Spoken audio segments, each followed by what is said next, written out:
সবুজ পাহাড় আর গভীর জঙ্গলের পাশে ছিল একটি সুন্দর নদী। সেই নদীর ধারে থাকত একটি ছোট্ট সাদা বান্দর। তার নাম ছিল লুলু। খুব দুষ্ট ছিল, কিন্তু তার মন ছিল খুব ভালো। সে প্রতিদিন নদীর ধারে খেলত আর পাখিদের সঙ্গে কথা বলত। তার মা সব সময় তাকে বলত, লুলু, নদীর কাছে বেশি যাস না বাবা, নদী খুব ভয়ঙ্কর। কিন্তু লুলু নদীকে খুব ভালোবাসত। একদিন সকালে কে কাঁদছে? ওপারে একটা ছোট্ট হরিণ হারিয়ে গেছে। লুলু হরিণটাকে সাহায্য করতে চাইল, কিন্তু নদী ছিল খুব গভীর আর ভয়ঙ্কর। না লুলু, নদী খুব বিপজ্জনক।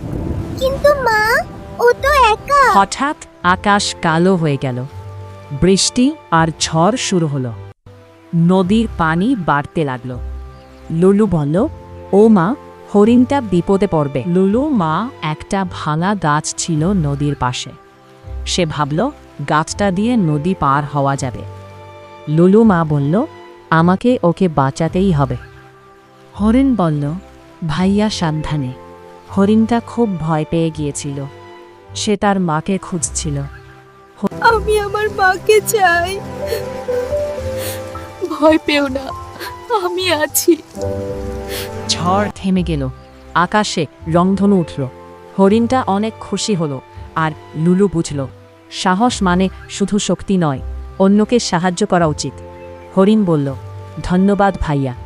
মা লুলুকে বলল, আমি তোমাকে নিয়ে গর্বিত। লুলু বলল, সবাইকে সাহায্য করতে হয় মা, অন্যজনকে সাহায্য করলে আল্লাহ তাআলা আমাদেরকে সাহায্য করবে।